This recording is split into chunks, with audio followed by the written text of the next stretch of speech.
Ustedes avísenme si Bueno, vamos a dar entonces comienzo a la defensa de hoy. Mi nombre es Mariano Cantero, soy director del Instituto Balseiro y en este carácter de director actúo como presidente de este tribunal. Hoy tenemos la defensa de tesis del magíster Julián Esteban Ascolani Yael sobre la tesis decoración superficial de cátodos para celdas de combustibles de óxido sólido y sus efectos sobre la relación de reducción de oxígeno, con la dirección de la doctora Liliana Moñi, que se ha desarrollado en el grupo de caracterización de materiales del Centro Atómico Bariloche. El jurado de esta tesis está integrado por los doctores Alberto Baruj, Diego Lamas y Elin Winkler, como expertos en la temática. Julián nació en la provincia de Río Negro en febrero de 1986, obtuvo su título de licenciado en física en el Instituto Balseiro, donde también cursó la maestría en ciencias físicas. Y desde septiembre del 2015 está llevando adelante el doctorado en física también en el instituto, y hoy tenemos la defensa de su doctorado. Así que lo que vamos a hacer ahora es proceder, Julián, con tu defensa. Yo te voy a avisar cuando vayan 45 minutos, si te parece, para que vos puedas manejar el tiempo. Cuando Julián termine con su presentación, vamos a habilitar preguntas del jurado, y cuando se evacúen y terminen todas las preguntas del jurado, vamos a avanzar con preguntas del público en general. Luego le vamos a pedir al público que se retire de la reunión. Julián y Liliana van a pasar a la sala de espera, y cuando termine de discutir el jurado vamos a ingresar nuevamente a la reunión a Julián y a Liliana para darles el dictamen del jurado. Un único pedido que les hago es si pueden, el público en general, silenciar los micrófonos y cortar el video, de modo tal de que optimicemos el uso del ancho de banda y pueda proceder Julián sin ningún inconveniente con su defensa. No sé si, Julián, tenés alguna consulta o si algún miembro del jurado tiene alguna consulta, alguna aclaración que haga falta, o Liliana. Si no, ya daríamos comienzo a la defensa. Yo estoy para arrancar. Perfecto. Bueno, entonces yo me silencio, corto cámara y te cedo. Adelante, Julián. Gracias. Bueno, ¿qué tal? Buenos días para todos. Primero que nada, gracias por venir, entre comillas. Bueno, como dijo Mariano, yo soy Julián Ascolani, y hice mi doctorado con Lili Mogni en el Departamento de Caracterización de Materiales en el Balseiro, en el Centro Atómico. Y bueno, el título ya lo dijo Mariano, está acá escrito. Espero que, bueno, que sea una charla amena, que se entienda, y que me pregunten lo que quieran. Así que bueno, arranquemos. El título habla de celdas de combustible, ¿no? Entonces, lo primero que quiero hablar es, nos preguntamos qué es una celda o una pila de combustible, que se usan dos términos. Entonces, una celda de combustible es un dispositivo electroquímico que transforma energía química que está almacenada en un combustible y en oxígeno en energía eléctrica, o viceversa también, ¿no? Entonces puede funcionar para un lado y para el otro. Podemos transformar energía química en eléctrica o energía eléctrica en energía química. Entonces, mientras se le suministre de combustible, siempre va a seguir generando energía eléctrica o viceversa. Estos dispositivos tienen un montón de propiedades interesantes. Entre ellas, una muy importante, es que son muy versátiles respecto del combustible que pueden utilizar. El combustible ideal es hidrógeno, en ese caso el producto es agua, pero también pueden funcionar con hidrocarburos livianos. Entonces eso le da un potencial muy grande para poder jugar un rol importante en la diversificación de la matriz energética que se está llevando a cabo, empezando, digamos, a llevar a cabo en este momento, ¿no? Esto es con el objeto final de reducir emisiones de dióxido de carbono, ¿no? Así que, bueno, así que las celdas son hay muchas categorías, diversos tipos de celdas, que tienen cada una sus virtudes y defectos, que se pueden usar en distintos ambientes.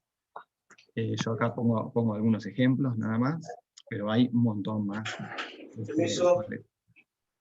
Por ejemplo, se pueden utilizar en sistemas de backup de energía. Esto hay un montón de empresas que los usan, no sé, Google o FedEx o muchas de esas. Sino también se pueden usar para generar energía eléctrica en locaciones remotas. También la aplicación probablemente la más conocida es en la industria espacial, ¿no? Los cohetes Apolo tenían celdas de combustible, o ahora el Perseverance también tiene una. Bueno, así que tienen muchos usos diversos. En particular, nosotros y el grupo de caracterización de materiales trabajamos en una categoría particular que son las celdas de óxido sólido. En inglés es Solid Oxide Fuel Cells, por eso es la sigla SOFC. Estas celdas son celdas que, acá tengo un esquemita que se los voy a contar. Están formadas, tienen como tres materiales activos, que son ánodo, electrolito y cátodo. En este caso es un esquema en donde el combustible es hidrógeno y el oxidante es oxígeno. Entonces el funcionamiento es brevemente así como les muestro ahora. El oxígeno entra por el cátodo, y ahí en el cátodo se produce lo que llamamos la reacción de reducción de oxígeno. La reacción de reducción de oxígeno no es otra cosa que romper la molécula de oxígeno e ionizar los dos átomos de oxígeno que quedan, o sea que quedan dos iones de oxígeno ionizados, obviamente ionizados, y esos iones viajan a través del electrolito hacia el ánodo. En el ánodo, los iones de oxígeno oxidan el combustible, el hidrógeno en este caso, y eso libera electrones, ¿no? Entonces, esos electrones que se liberan en el ánodo, después para compensar las cargas, tienen que viajar hacia el cátodo nuevamente, y en ese transporte de electrones hacia el cátodo es que se puede hacer trabajo eléctrico, ¿no?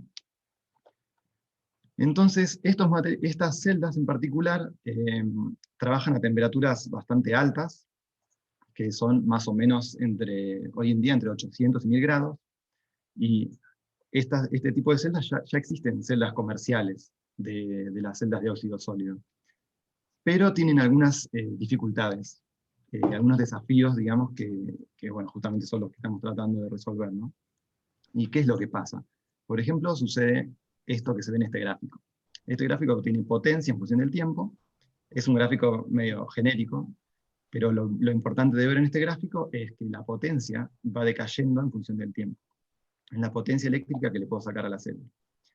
¿Y eso por qué? O sea, ¿por qué sucede que la potencia cae con el tiempo? Es porque como las celdas funcionan a temperatura muy alta, la temperatura alta es necesaria para para que las reacciones electroquímicas, por ejemplo, la reacción de oxígeno o el transporte de iones, se produzca velozmente. Eso me requiere alta temperatura. Pero al usar alta temperatura, estoy también habilitando que se produzcan un montón de reacciones químicas que yo no deseo que se produzcan. Por ejemplo, puede haber reactividad química entre distintos materiales. En mi caso, por ejemplo, me preocupa la reactividad química entre cátodo y electrolito. Entonces, si me empieza a reaccionar químicamente, se me forman capas que pasivan el material. O también puede haber segregación, por ejemplo, de cationes a la superficie del cátodo, y eso va a pasivar el material también.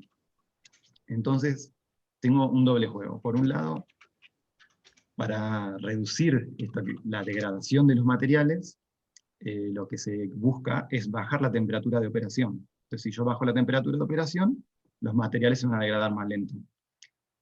Pero, ¿qué pasa? Si bajo la temperatura de operación, las reacciones, por ejemplo, la reducción de oxígeno o la oxidación del combustible o el transporte de oxígeno en el electrolito, van a ser más lentas, entonces me hace más ineficiente la celda. Entonces estoy bajando la temperatura, pero se hace más ineficiente la celda.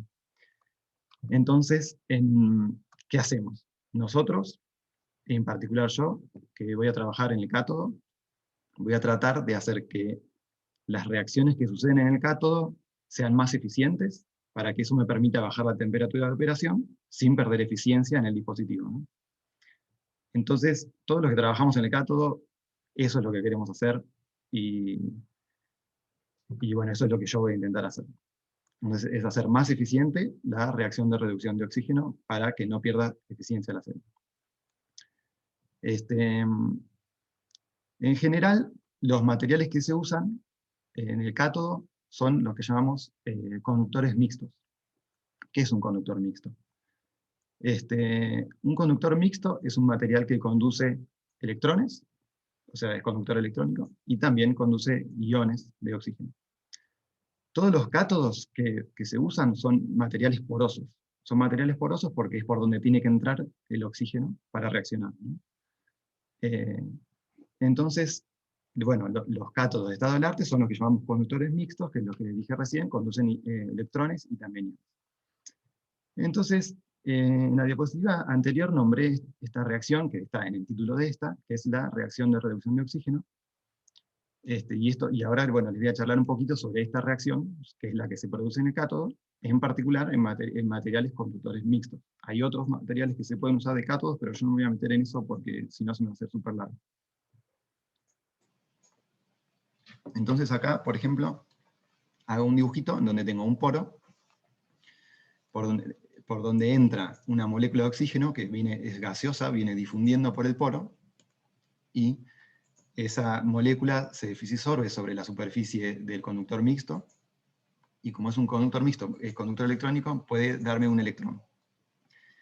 Ese proceso de dar un electrón se llama quemisorción, y eso todavía le falta para poder terminar la reacción, entonces puede eventualmente suceder que se transfieran más electrones y la molécula se disocia. Entonces hay un proceso de disociación, o sea, transferencia de electrones con disociación, y me quedan 2 iones de oxígeno en la superficie, y ahora tengo dos opciones.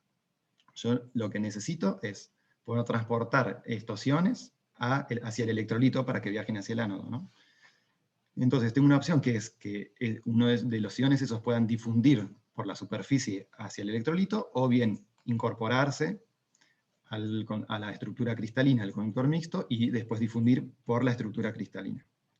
Entonces acá tengo dos procesos que están sucediendo. Por un lado, en la superficie está produciéndose una reacción química que describo con unas constantes que se llaman K, ¿no? Una constante de una reacción química, y también tengo un proceso de difusión, son procesos físicos diferentes. El proceso de difusión siempre lo caracterizamos con una coeficiente de difusión D, ¿no? Entonces, este es un esquemita de cómo puede suceder la reacción, y los dos parámetros que me van a describir la velocidad de esa reacción. Si K, por ejemplo, es muy alto, la reacción en la superficie va a ser muy grande, y si D es muy alto, el transporte hacia el electrolito va a ser rápido, ¿no? Entonces, ¿qué materiales usamos en los cátodos? Hoy en día, o sea, los materiales de estado del arte son estos conductores mixtos que yo les dije, en donde la reacción de reducción de oxígeno puede suceder en cualquier lugar del cátodo. O sea, la reacción en la superficie puede suceder en cualquier lugar de la superficie del cátodo, como está esquematizado en ese dibujito, ¿no? Entonces, ahora, la pregunta es, una vez que tengo definida la química, digamos, la composición química del material, ya tengo el material de base definido, ¿no? El de cátodo, ¿cómo puedo hacer para mejorarlo, digamos, para que el material haga que la reacción de reducción de oxígeno sea más rápida? Entonces hay dos opciones. Una opción es aumentar la relación superficie-volumen, ¿no? Para hacer eso lo que se hace es achicar los granos, ¿no? Entonces tengo el mismo material, pero si hago los granos del material más chico, eso va a hacer que la relación superficie-volumen sea más grande, entonces el material sea más reactivo. Una vez que ya hice eso, puedo hacer otra cosa, que es intentar aumentar la reactividad catalítica en la superficie del material. Entonces, lo que voy a hacer es funcionalizar la superficie con algún material que haga que, o sea, que catalice la reacción de reducción de oxígeno. Eso es lo que se hace hoy en día, o sea, ¿cómo se dice? O sea, mejorar la superficie es un método que se usa un montón hoy en día, hace unos cuantos años ya se está haciendo, por lo menos en la parte de investigación. Y es, por ejemplo, lo que tengo anotado ahí, no sé, depositar films sobre la superficie, hacer exsolución de partículas o decorar con impregnación de partículas, como está marcado en este dibujito. Entonces, según cuáles sean esas partículas van a hacer alguna u otra función. Ahora, entonces, les cuento cuáles son los materiales de base con los cuales vamos a trabajar nosotros. Los materiales de base son estos que están acá, que son perovskitas. Hay otros tipos o sea, hay otras estructuras cristalinas que se usan como cátodos, pero en este caso usamos perovskitas simples, que son de lantano estroncio en el sitio A y cobalto hierro en el sitio B.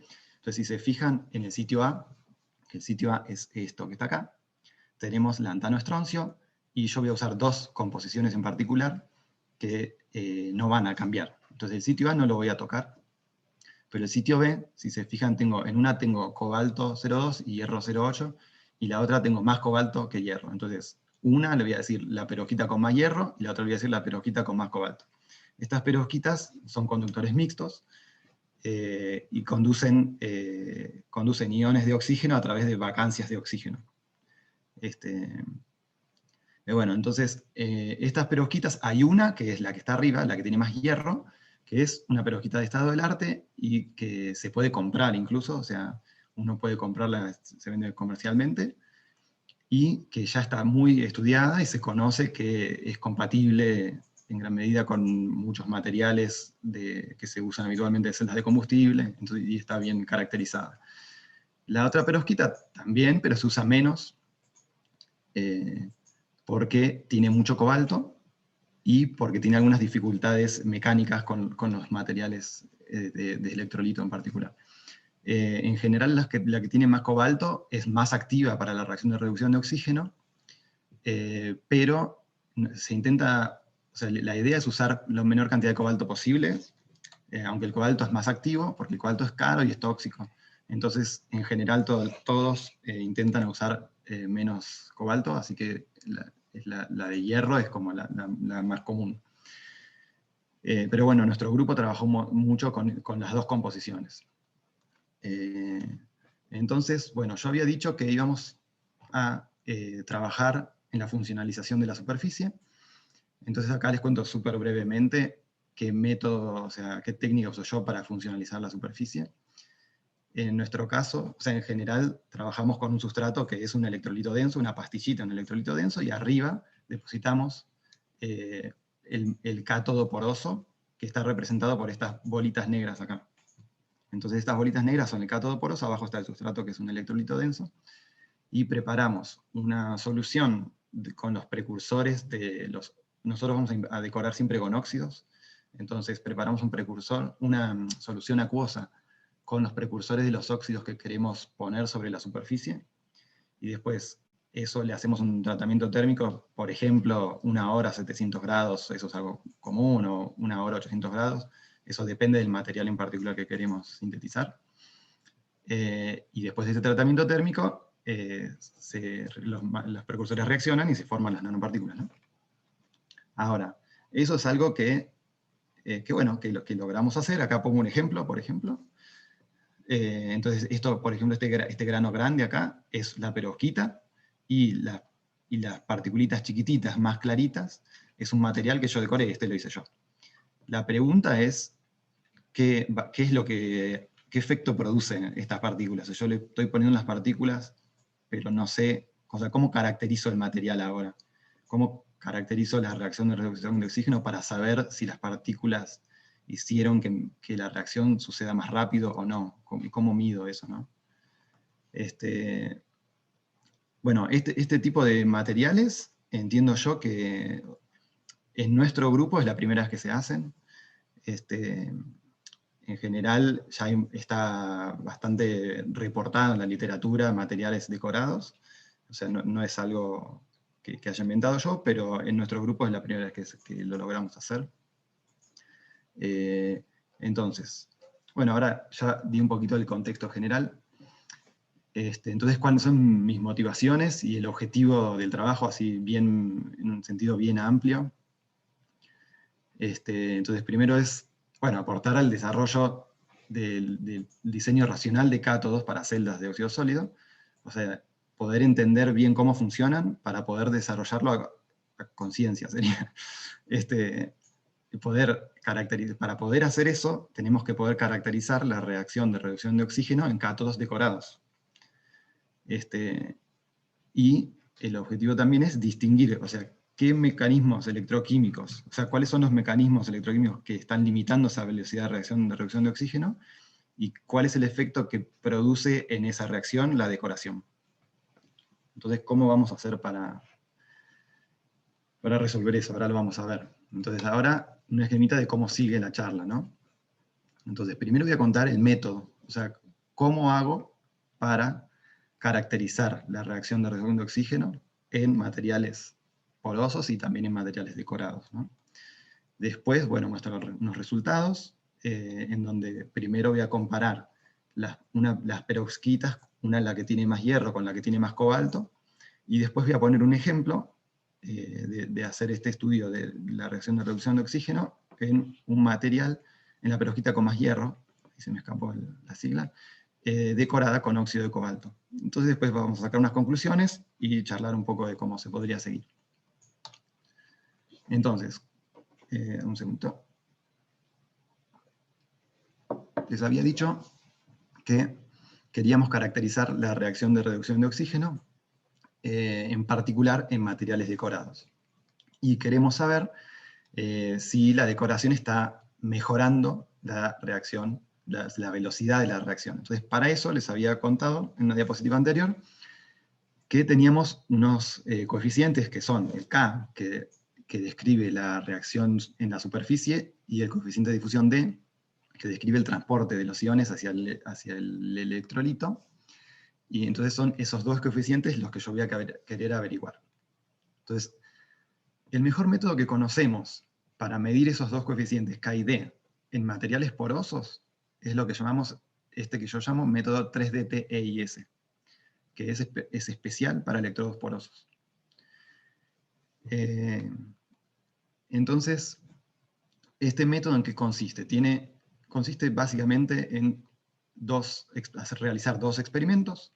Un experimento es hacer una caracterización electroquímica con una técnica que se llama espectroscopía de impedancia electroquímica, y otro experimento que es hacer una caracterización de la microestructura. Eso es hacer una tomografía con un microscopio FIB-SEM.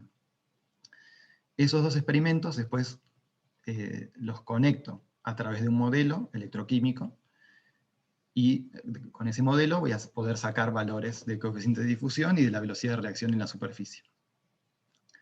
Entonces, este método es el que nosotros vamos a utilizar. Es un método que nunca se había usado en materiales decorados, en materiales porosos ya se usaba. De hecho, bueno, nosotros escribimos un review con este método, pero en materiales porosos. Nunca se había usado en materiales decorados. Entonces, les dije que primero hay que hacer un experimento de espectroscopía de impedancia electroquímica, entonces voy a charlar un poquito de eso. ¿Qué es el EIS que le decimos nosotros? Entonces, primero voy a hacer una previa antes de eso. Entonces nos preguntamos, ¿cómo caracterizamos el comportamiento electroquímico de un cátodo, ¿no? Entonces, una opción es agarrar una celda completa, o sea, una celda que tiene cátodo, ánodo y electrolito, y medir lo que se muestra en este gráfico, que muestra en el eje, o sea, tenemos voltaje y corriente, ¿no? Voltaje en función de la corriente. Entonces, si se fijan, este es el voltaje entre cátodo y ánodo. Si se fijan, a corriente cero, tenemos un voltaje que es este que está acá, que es el que denotamos con E. Ese es el voltaje de equilibrio, el voltaje que está determinado por la diferencia de energía libre entre los reactivos y el oxidante. Entre los reactivos, digamos. Entre el combustible y el oxidante. Ahora, ese potencial si yo me voy saliendo del equilibrio, que es empezar a sacarle corriente a la celda, ese potencial empieza a caer. Empieza a caer porque se empiezan hay procesos que tienen que producirse para sacarle corriente, que llevan algún tiempo. Esos procesos hacen que el potencial caiga. Entonces, a medida que le saco más corriente, cada vez me puede dar menos potencial la celda. Entonces, en particular, acá está dividido en 3 regiones, 3 regiones de corriente, a corrientes bajas, que llamo la región 1, esos procesos de caída de potencial están dominados por lo que llamamos procesos de activación, que son procesos, por ejemplo, transferir electrones, ¿no? Es un proceso que es activado térmicamente, y en la región 1, esos procesos, la caída de potencial está dominada por esos procesos. Pero esos procesos suceden tanto en el cátodo como en el ánodo. Entonces, esta curva no me va a estar describiendo el cátodo solo, sino que tengo sumado el cátodo y el ánodo. Entonces, no puedo, haciendo este tipo de experimentos, caracterizar el cátodo solo. Entonces, justamente, para poder caracterizar el cátodo solo, vamos a hacer experimentos de impedancia electroquímica. Pero bueno, acá en este gráfico, o sea, puedo sacar información de las pérdidas debidas a la activación, o sea, cátodo más ánodo. Entonces, ¿qué es un experimento de impedancia electroquímica? No es otra cosa que este esquemita que está acá. ¿En qué consiste? O sea, tenemos una celda que es este dibujito que está acá, que es un electrolito denso, tengo una pastillita de electrolito denso, y sobre la superficie de ese electrolito denso depositamos el material de cátodo poroso, el mismo de los dos lados. O sea, es una celda que llamamos simétrica. Sobre esa celda simétrica, esa celda simétrica la vamos a excitar con un potencial alterno, y vamos a medir cómo responde la impedancia eléctrica de ese material en función de la frecuencia, y vamos a estudiar cómo se comporta, ¿no? Entonces, en general, ¿cómo funciona esto? Ahí está. En general, una forma de representar estos resultados son este tipo de gráficos que muestro acá, que se llaman diagramas de Nyquist, que tienen el eje X, la parte real de la impedancia, en el eje Y, la parte imaginaria. Entonces, ¿qué es lo que quiero que se saquen de acá? No, nada muy raro, es que este RCAT que llamo acá, que es este punto menos este punto, está relacionado de esta manera con las pérdidas de potencial en el cátodo, ¿no? Es una resistencia está relacionada con un potencial, entonces si la multiplico, funciona para excitaciones chicas, entonces puedo sacar información de cuáles son las pérdidas en el cátodo. Entonces, si yo quiero disminuir las pérdidas, lo que voy a querer es disminuir esta resistencia. Entonces lo que quiero que saquen de esta diapositiva es que cuando les muestre un gráfico de Nyquist, lo que queremos es achicar el valor de la resistencia. Cuando más chica es la resistencia, más eficiente va a ser la reacción de reducción de oxígeno, y eso es lo que yo quiero, ¿no? Además, como les dije, medimos en función de la frecuencia. Entonces, al medir en función de la frecuencia, voy a poder sacar información de procesos que tengan distintos tiempos característicos, y voy a poder modelar estos espectros. Cada puntito de estos es uno distinto para frecuencia distinta, y voy a poder modelarlos. ¿Y cómo los modelamos? Los modelamos con un circuito eléctrico equivalente, y en particular nosotros vamos a hacer mediciones variando parámetros termodinámicos, que son la presión parcial de oxígeno y la temperatura. Dependiendo de cómo se comporten los tiempos característicos de cada mecanismo, vamos a poder modelarlos y estimar qué mecanismo en particular, o sea, qué proceso electroquímico en particular es el que está sucediendo, que es el más lento. Entonces, ahora les doy un ejemplo. En este caso, por ejemplo, es una muestra, es la misma muestra, y les quiero mostrar cuál es el efecto de cambiar la presión de oxígeno. Esta es una muestra que está medida a 700 grados, o sea, la temperatura es la misma, no cambia, pero fíjense, en el panel de la izquierda, esto está medido a alta presión de oxígeno, tengo una resistencia que es más o menos 0,2 ohm por centímetro cuadrado. En cambio, si bajo la presión de oxígeno, casi aumenta un orden de magnitud la resistencia. Y no solo eso, sino que la frecuencia característica que está marcada acá, una es 3 Hz y la otra es 2 por 10 a la menos 2 Hz, o sea, cambia 2 órdenes de magnitud al solamente cambiar la presión parcial de oxígeno. Entonces, al modelar estos espectros, yo voy a poder sacar información de los mecanismos que están generando estos espectros, ¿no? Entonces nosotros queremos sacar K y D, y entonces necesitamos el modelo para sacarlo. Entonces, ¿qué modelo vamos a usar? O sea, ¿qué modelo electroquímico vamos a usar? Vamos a usar dos en particular. Este que se llama TLM, que es línea de transmisión, que lo que describe es esta geometría que está acá. Tengo un conductor mixto, que son estas barritas que están como en un arreglo cristalino. Son barritas densas de conductor mixto,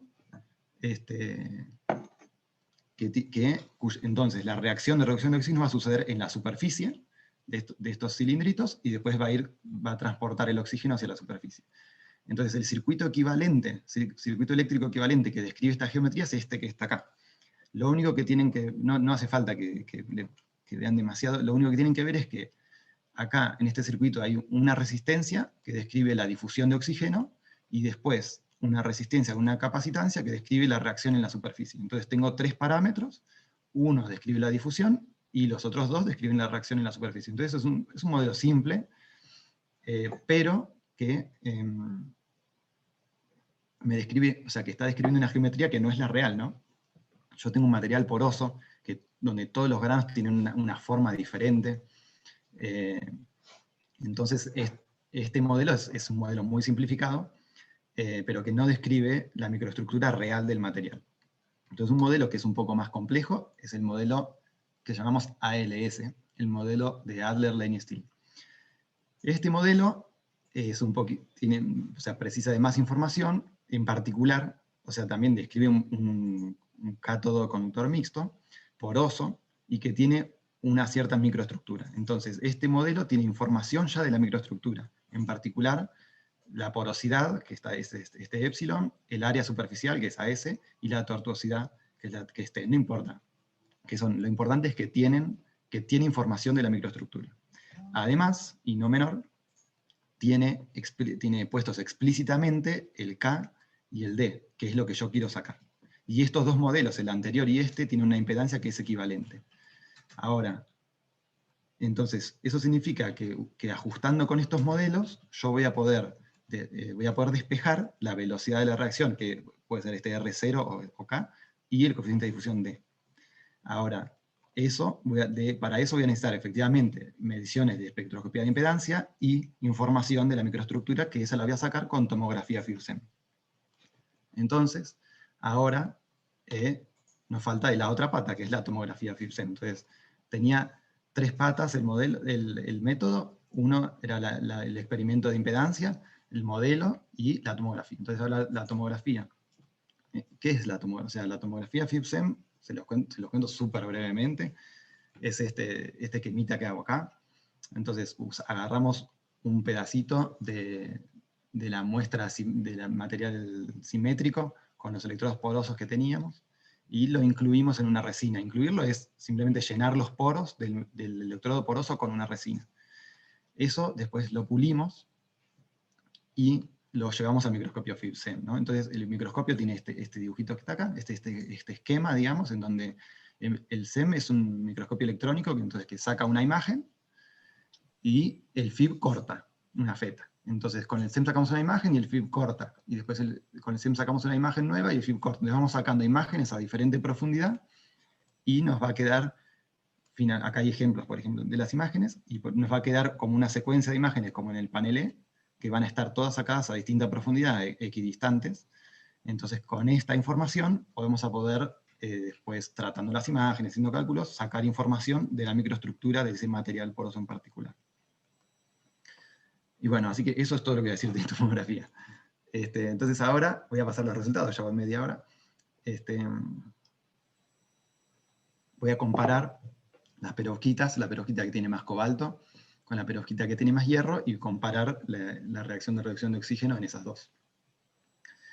Entonces ahora les había hablado de espectroscopía de impedancia y los diagramas de Nyquist. Entonces acá les muestro un diagrama de Nyquist, en donde en este color rojo o rojizo, me dijeron que no era rojo el otro día, pero bueno, la resistencia de la muestra roja, que lo voy a decir, es como mucho más grande que la resistencia de la muestra azul. O sea, la perovskita que tiene más hierro tiene una resistencia más grande que la perovskita que tiene más cobalto. ¿Eso qué significa? Yo había dicho que nosotros queríamos achicar esa resistencia. Cuanto más chica, más rápida la velocidad de reacción de reducción de oxígeno. Entonces, en la perovskita con más cobalto, la reacción va a suceder más rápido que en la perovskita con más hierro. Entonces, ahora les pongo así un ejemplo. Bueno, no un ejemplo, sino les muestro el coeficiente de difusión. O sea, aplicamos el método TLM-ALS, que es lo que les dije usar estas mediciones de impedancia con la información microestructural y el modelo de Adler, y de ahí podemos despejar K y D. Entonces de acá eso ya lo hice, y les muestro el resultado, ¿no? Entonces acá les estoy mostrando el resultado, coeficiente de difusión en función de la presión parcial de oxígeno, y esto es lo que se ve. Entonces lo primero que les cuento de esto es que la muestra con más cobalto tiene un coeficiente de difusión más o menos un orden de magnitud más grande que la muestra con más hierro. Eso era un poco esperable. O sea, si se fijan en el gráfico de la izquierda, el de Nyquist, como les dije, la resistencia de polarización de la perovskita con más cobalto era mucho más chica que la perovskita con más hierro, entonces la reacción iba a suceder más rápido, y bueno, entonces el coeficiente de difusión es más grande. Eso es bastante esperable. Por otro lado, están las pendientes, ¿no? Entonces la perovskita con más cobalto tiene una pendiente 0,2, el número no importa, no se preocupen por eso, pero tiene una dependencia que nosotros estudiándolo vimos que esa dependencia es la que se espera para una difusión en el volumen del material. Es una dependencia baja, y no es cero la dependencia porque los oxígenos difunden por las vacancias de oxígeno, y la concentración de vacancias de oxígeno depende de la presión parcial de oxígeno. Si le bajo la presión parcial de oxígeno, aumenta la concentración de vacancias. En este caso, bueno, tenemos esta dependencia. En la otra perovskita, la que tiene más hierro, tenemos dos dependencias. Una a esas bajas presiones de oxígeno, que es una baja dependencia, y eso entonces lo volvemos a interpretar como una difusión en el volumen del material, pero a altas presiones de oxígeno tenemos una dependencia mucho más fuerte. Esa dependencia más fuerte la vamos a interpretar como que es una difusión en la superficie del material. Entonces en uno difunde todo siempre por el volumen, en el otro, cuando la presión parcial de oxígeno es muy alta, los oxígenos, cuando se disocian, después difunden hacia el electrolito por la superficie. Entonces eso ahora, bueno, entonces les hablé de la difusión, ahora les voy a hablar del mecanismo de la reacción en la superficie. ¿A qué me refiero con el mecanismo de la reacción? Me refiero a cuál es la reacción en sí, que es la más lenta en la reacción de superficie. O sea, antes les había mostrado que la reacción tenía diversos pasos, entonces va a haber alguno de esos pasos que sea el más lento. Y ese va a ser el que va a dominar la reacción, el que va a determinar la velocidad de la reacción general. Entonces yo quiero saber cuál es ese, porque ese es el que voy a querer mejorar, ¿no? Entonces, para saber cuál es ese mecanismo, nos basamos en el trabajo de Adler. Adler es un tipo de Estados Unidos que hizo un paper, es el mismo del modelo, y que hizo un paper que es medio críptico, pero que nos da esta información. Entonces, lo que hacemos es, o sea, él lo que hizo es modelar y calcular cuál es la dependencia con la presión parcial de oxígeno de alguna reacción en particular. Por ejemplo, la quemisorción es la transferir un electrón a una molécula fisisorbida, y él calculó cómo depende ese proceso de la presión parcial de oxígeno. Entonces, uno puede hacer un gráfico, este R0, esto es la velocidad de la reacción en la superficie, normalizada, y se hace un gráfico en función de la presión parcial de oxígeno, y por ejemplo, si el proceso que es el más lento, lo que nosotros decimos limitando, es la quemisorción, se espera esta dependencia con la presión parcial de oxígeno. Este caso, para calcular estas dependencias, yo tengo que poner la información de mi material en particular. Este caso nosotros lo calculamos para nuestras perovskitas. Entonces esta es la dependencia que se espera para nuestras perovskitas, si el mecanismo más lento es la quemisorción. Ahora, si el más lento es la disociación, es esta dependencia. ¿Pero qué es la disociación? La disociación era, bueno, la disociación de la molécula, pero en donde el proceso más lento es la transferencia de electrones a la molécula que está en la superficie. Entonces es una transferencia de carga lo que es lento. Hay otra alternativa en la parte de disociación, que es lo que llamamos absorción disociativa, que también es el proceso de disociación, pero en donde lo más lento no es la transferencia de electrones, sino la disponibilidad de vacancias que ahí tiene que haber en la superficie para que los iones se posicionen en las vacancias para después incorporarse, ¿no? Entonces hay dos opciones en la parte de disociación, una es que esté limitado por transferencia de carga, la otra por disponibilidad de vacancias. Y finalmente, que antes había presentado también, la incorporación. Si la incorporación es el proceso más lento, entonces vamos a esperar esta dependencia de la velocidad de reacción con la presión parcial de oxígeno. Entonces vamos a estudiar efectivamente las dependencias de las velocidades de reacción en la superficie con la presión parcial de oxígeno y vamos a poder estimar cuál es el proceso de todos estos que es el más lento. Entonces, ahora les muestro la perovskita con más hierro. Entonces, el circuito equivalente de la perovskita con más hierro, o sea, ¿se acuerdan que decíamos que modelábamos con circuitos eléctricos equivalentes? Bueno, en nuestro caso, la perovskita con más hierro tiene dos elementos, el circuito eléctrico equivalente, no importa ahora cuáles son ni nada, pero solamente les quiero decir eso porque voy a tener dos curvas, entonces, que describen la superficie. O sea, tengo un circuito equivalente que tiene dos elementos de superficie, entonces tengo dos curvas que describen la superficie, y son estas dos que están acá. Entonces, una cae en el rango de disociación, y la otra cae en el rango de quemisorción. ¿Qué es lo que estoy queriendo decir con esto? Es que es lo que se esquematiza en este dibujo que está acá, ¿no? Entonces tengo una difusión de la molécula que se fisisorbe sobre la superficie. Sobre la superficie había dicho que la quemisorción era lenta, ¿no? Porque tenía esta curvita acá.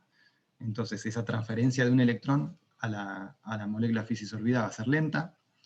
Y después el proceso de disociación también va a ser lento. El proceso de disociación era, de nuevo, la transferencia de electrones para que se disocie la molécula.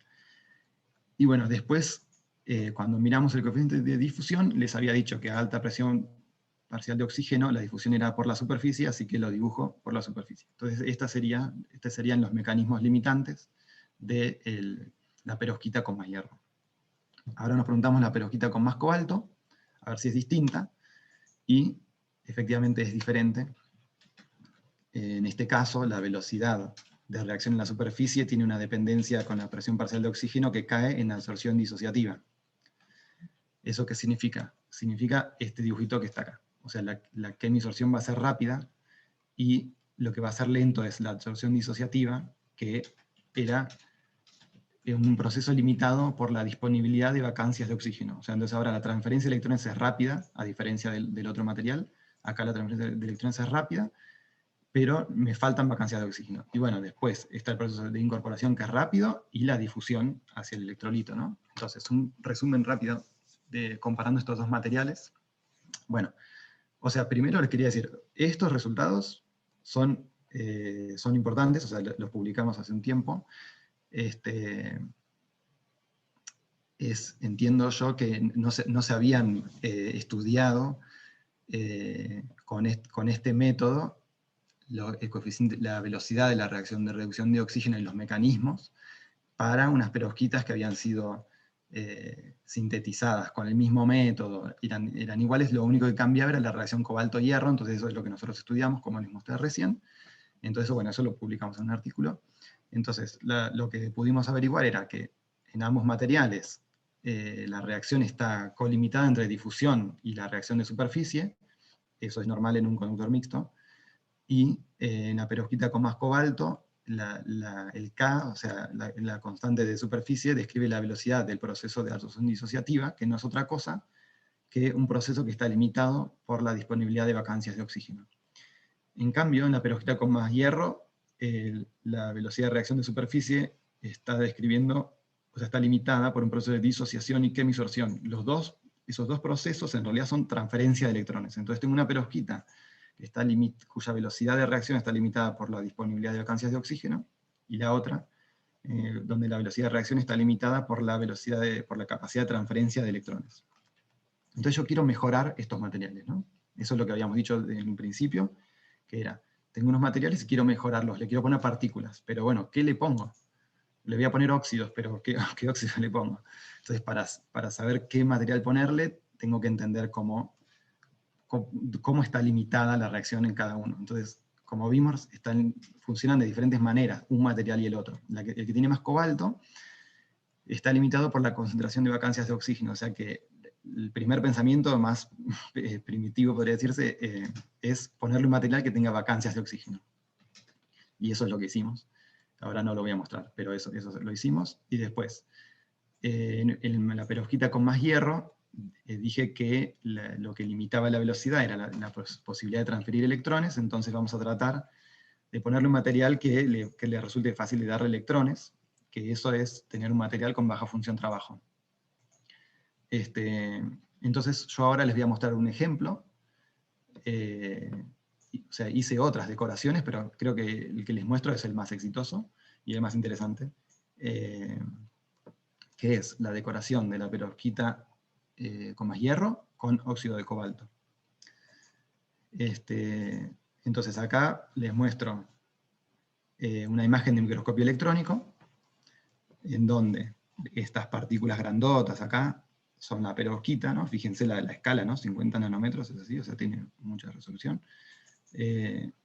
Y las pepitas estas chiquititas son partículas de óxido de cobalto. Son muy chiquitas, tienen, no sé, 10 nanómetros por ahí. Y esta imagen, por ejemplo, la sacamos en el microscopio acá en el centro atómico, con Alberto. Entonces les muestro un diagrama de impedancia, comparando la muestra sin decorar, que es la perovskita con más hierro en rojo, o rojizo, y en verde la perovskita decorada, ¿no? Esto siempre voy a seguir este código de colores ahora. Esto es una medición en aire a 700 grados. Entonces, lo que les recuerdo de nuevo es lo que queremos es tener la resistencia más chica posible. Entonces, en este caso, al decorar, tuvimos una disminución de la resistencia de alrededor de 60%. Entonces, esto en principio es un éxito. Y bueno, entonces tenemos de nuevo, son conductores mixtos, tenemos colimitada difusión con reacción en superficie. Ahora, ¿qué pasó entonces con los coeficientes de la reacción? Entonces, por ejemplo, acá les muestro el coeficiente de difusión. Estos ya son los resultados finales, digamos. Por el coeficiente de difusión, tenemos que a alta presión parcial de oxígeno, el coeficiente de difusión aumentó alrededor de un orden de magnitud para la muestra decorada, y a bajas presiones parciales de oxígeno no aumentó. Esto puede ser un poco inesperado, porque yo les dije que nosotros íbamos a modificar la superficie, y lo que estoy viendo es que modifiqué la difusión. Pero bueno, también les había dicho que en la perovskita con más hierro, la difusión es por la superficie, entonces tampoco es tan loco este resultado. Y por otro lado, les muestro la velocidad de reacción en la superficie, ¿no? Entonces, les recuerdo, porque seguramente se habrán olvidado, la velocidad de reacción en la superficie, o sea, el circuito equivalente de la perovskita con más hierro tenía dos elementos que describían la superficie. Entonces voy a tener dos curvas de velocidad de reacción en la superficie para cada muestra. Entonces, no se asusten, que ahora les muestro una, que es esta que está acá. Entonces, la de perovskita decorada aumentó a bajas presiones parciales de oxígeno como 2 órdenes de magnitud la velocidad de la reacción, y a altas presiones parciales no cambió. O sea, esto es un cambio muy grande, ¿no? Y el otro elemento del circuito equivalente no se vio modificado por la decoración. Entonces este resultado es muy importante. ¿Por qué?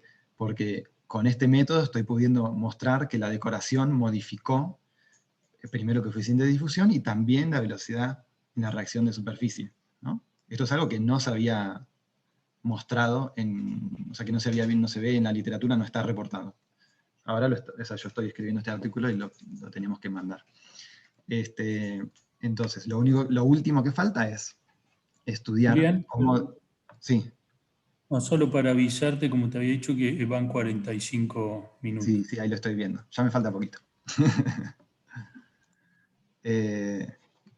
Bueno, entonces, ahora la dependencia de la velocidad de reacción de oxígeno con la presión parcial de oxígeno es esta que se ve acá. Entonces, antes teníamos uno de los elementos que caía en disociación, no sé si se acuerdan, pero había uno de la perovskita con más hierro que caía en disociación, y ahora con la decoración, la dependencia pasó a estar en incorporación.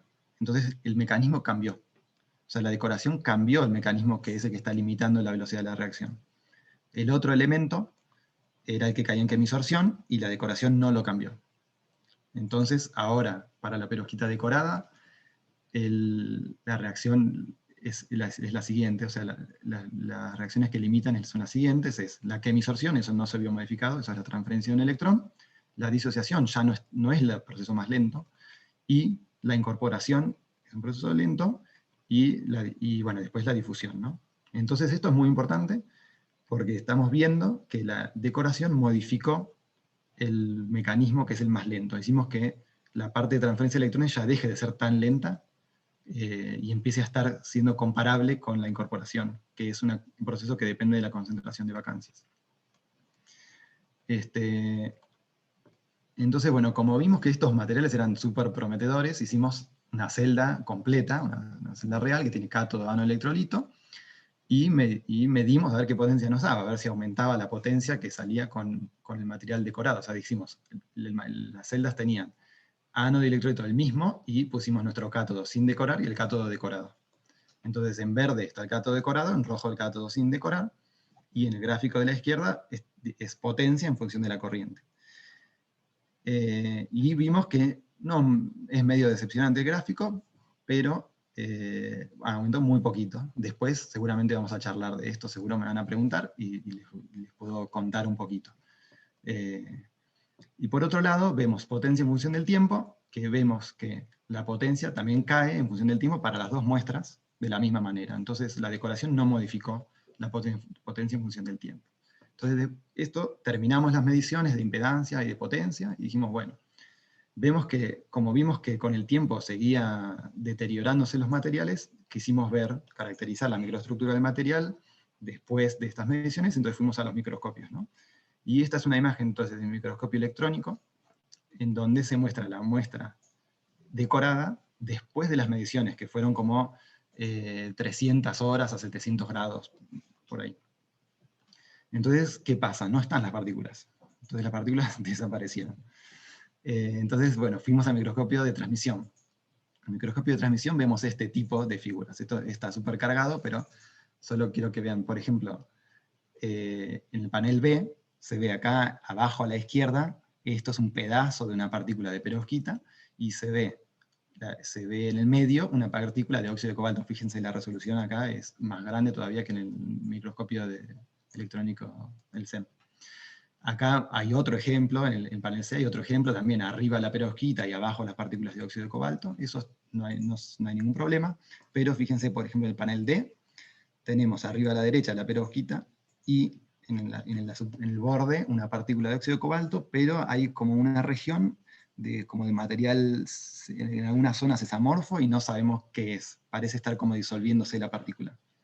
También en el panel E se ve a la izquierda la perovskita y hay como una capa medio amorfa de algún material que no sabemos qué es. Y en el panel F tenemos otra cosa medio extraña, con una morfología que incluso es distinta, no parece ser una partícula de óxido de cobalto disolviéndose.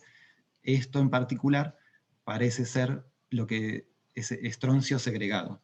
El proceso de segregación de estroncio es algo bien conocido en estas perovskitas, y es de hecho el proceso por el cual se degradan. Entonces tenemos como pareciera distintas cosas que están sucediendo, pero no sabemos bien qué es. Entonces, más todavía, esto ya casi terminando, tengo este gráfico, estas figuras. Fuimos al microscopio de transmisión en ITEC con Alberto Caneiro y sacamos estas figuras. Esto es una muestra, también la misma muestra decorada con óxido de cobalto y después del envejecimiento, en donde tenemos una imagen de campo oscuro de alto ángulo, el panel A, en donde está marcada que hay una partícula de óxido de cobalto que no se ve blanco, o sea, cuanto más blanco es donde hay material, no se ve blanco porque la partícula es muy finita, entonces pasan los electrones de largo.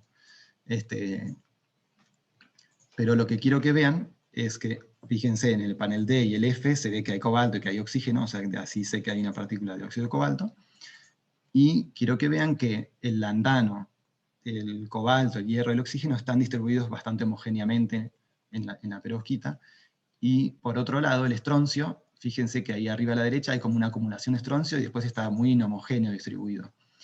Eso es lo que les marco acá en rojo, y está justo abajo de la partícula de óxido de cobalto. Entonces, basados en esto lo vimos en otras regiones, también así que es algo que se repetía, y la conclusión que sacamos, también basados en otros experimentos, que no voy a mostrar, es que las partículas de óxido de cobalto juegan algún papel activo en el proceso de segregación de estroncio, que les repito, es el proceso por el cual se degradan los materiales, las perovskitas estas en particular, que es algo que yo quiero evitar. Entonces, en ese sentido, no lo estoy logrando. Entonces, un resumen, y ya terminamos. Entonces, comparando la perovskita no decorada con la decorada, o sea, ambas están colimitadas de difusión con reacción de superficie, y vimos que la decoración modificó el mecanismo de reducción de oxígeno en la superficie. Pasamos de un mecanismo que estaba totalmente limitado por transferencia de electrones a un mecanismo donde la transferencia de electrones y la disponibilidad de vacancias de oxígeno tienen como una velocidad comparable, ¿no? Pero, bueno, después vimos las mediciones de potencia, no logramos aumentar la potencia al decorar el cátodo, y también vimos que las muestras se degradan fuertemente, que parecen, las partículas de decorado parecen estar jugando un papel importante en la segregación de estroncio. Entonces, las conclusiones, o sea, eso ya terminamos con la decoración y hacemos conclusiones generales y terminamos. Entonces, lo primero, bueno, es que logramos producir los electrodos decorados. Eso para nuestro laboratorio era algo nuevo. Hicimos con diversos materiales y todo. Que bueno, pudimos utilizar el método 3D-TIS, o sea, la combinación de impedancia con tomografía, y ver que el método es perfecto, se podría decir, o ideal para medir la velocidad de reacción de reducción de oxígeno en cátodos porosos, en particular de celda de combustible, pero también sirven para baterías o otros materiales porosos. Bueno, aplicamos el método a cátodos decorados por primera vez, y eso no está reportado, y pudimos obtener los mecanismos limitantes en la superficie, y bueno, por eso colimitado con la difusión, y les di el ejemplo del material decorado con óxido de cobalto, ¿no? Y vimos también que los cátodos decorados se degradan rápidamente, eso es un proceso conocido y que se trabaja mucho en reducir, y bueno, que vimos que las partículas se disuelven y que juegan un rol activo en el proceso de segregación de estroncio, ¿no? Y bueno, muy importante es que el método tiene un potencial tremendo para estudiar estos electrodos porosos decorados, que son la nueva generación de electrodos, y que no había un método con el cual estudiarlos.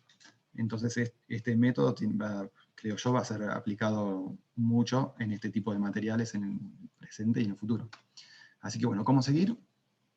Primero, una opción es la parte digamos, de síntesis de materiales, que es optimizar la microestructura de los decorados, ¿no? Se puede manejar el tamaño de las partículas, la carga de las partículas, se combinan partículas con films para tratar de estabilizarlas, todo ese tipo de cosas. Eso referido más a la síntesis. También hay un mundo interesante para explorar en lo que refiere a en tratar de entender cómo elegir el material para decorar. Eso es todo un mundo, porque hay que estudiar esto que está anotado acá, estructura electrónica, tensiones y vacancias, y eso está todo correlacionado, entonces es un problema súper complejo. Y también está la parte referida a la tomografía, en particular el Centro Atómico ahora tiene un microscopio FIB-SEM, que es nuevo, o bastante nuevo, que maneja Alberto Baruch, y bueno, entonces hay que realizar el experimento, tratar de reducir las incertezas, hacerlo más preciso, y desarrollar todo lo que refiere al análisis de los datos, ¿no? Así que, bueno, ahí terminamos.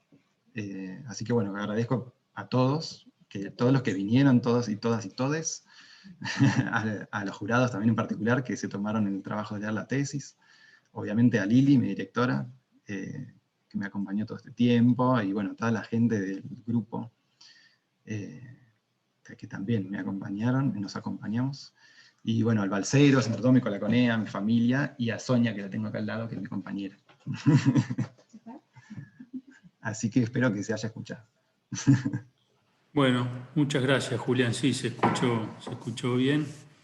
Y Y lo bueno de esta modalidad es, si bien no nos podemos ver en persona acá en el salón de actos del instituto, es que tenemos mucha gente que, bueno, que no está acá y que puede estar participando. Gracias por la presentación. Entonces vamos a proceder a que empiecen con las preguntas los miembros del jurado. No sé ahí, Alberto, si querés empezar vos o Elín, o si no le pasamos la palabra a Diego, ¿no? ¿Cómo les gustaría proceder?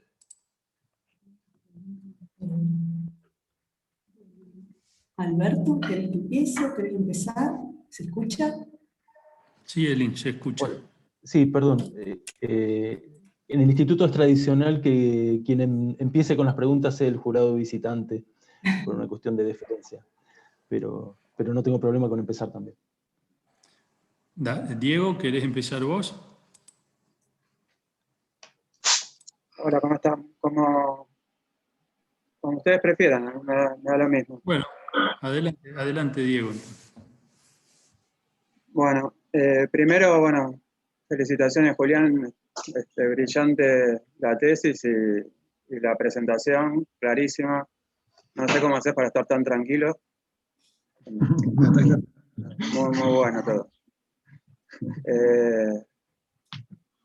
Un comentario así general, o sea, la combinación que hicieron de las técnicas de la tomografía y la espectroscopía de impedancia, la verdad que espectacular, los envidio mucho, me parece genial toda la información que están sacando y bueno, la profundidad con la que llegan a analizar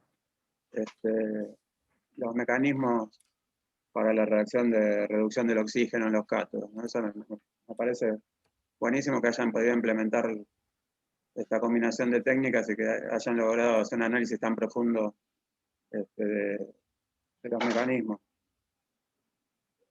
Después, bueno, la novedad de los decorados en el cátodo también me parece muy, muy interesante. O sea, me parece que está todavía como en los comienzos. O sea, lo que vos decías al final de ver qué elegir para decorarlo y cómo explotarlo, me parece que eso queda como pendiente todavía, ¿no? Como hay que aprovecharlo. O sea, mi pregunta primera sería, o sea, ¿cómo eligieron los materiales que eligieron? Vi que hicieron alguna prueba más con circonia, por ejemplo, pero bueno, si finalmente se quedaron con el óxido de cobalto, con la serie gadolínea. O sea, ¿por qué se quedaron con esos? Y bueno, no sé si querés comentar qué otros tenés en mente para el siguiente. Imagino que ya tienen pensado cuál sería el siguiente. No sé si lo querés comentar o te lo guardas para tu trabajo, ¿no? Perdón, te interrumpí, Diego, no sé si querés seguir. No, eso si me querés comentar por qué eligieron esos dos. Mira, a ver, te voy a buscar... No, esto no. Por ejemplo, el óxido de cobalto, o sea, calculo que, o sea, creo que está mencionado en la tesis, es conductor electrónico, es semiconductor, y el otro es conductor iónico. Supongo que ese es uno de los motivos. Pero, por ejemplo, el óxido de cobalto yo sospecharía que va a reaccionar, porque tenés cobalto en la perovskita que tenés ahí, o sea, puede formar perovskitas, digamos, las perovskitas admiten, claro, admiten vacancias también en el sitio A, o sea, puede reaccionar y terminar de a poco formando otra perovskita. O sea, no sé, o sea, de entrada yo sospecharía que no va a ser estable, pero... De hecho, mirá, a ver, bueno, primero, lo que dijiste era correcto, digamos. La perovskita con más cobalto, sí, efectivamente, la perovskita con más cobalto, que necesitaba más vacancias de oxígeno, le pusimos el serio gadolinio, porque ese le provee de vacancias de oxígeno. Y en la perovskita con más hierro, le pusimos óxido de cobalto en particular, porque teníamos en la cabeza que el cobalto es activo para la reacción de reducción de oxígeno.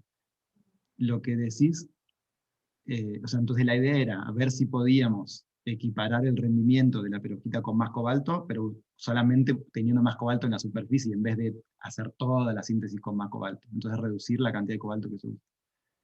Lo que decís, de hecho, respecto de la reactividad, sí, efectivamente lo pensamos, y pareciera, bueno, que probablemente esté sucediendo, pero, o sea, en algún momento, de hecho, teníamos la ilusión, creo, y todo, de que reaccione, y que esa reacción forme otra perovskita que también se activa para la reacción de reducción de oxígeno. Y eso, de alguna manera, si hubiese sucedido eso, o sea, que reaccionaba en particular con el estroncio que se segregaba, hubiésemos reducido la cantidad de óxido de estroncio en la superficie, y eventualmente podríamos haber tenido un material que se degrade menos, o más lento, digamos.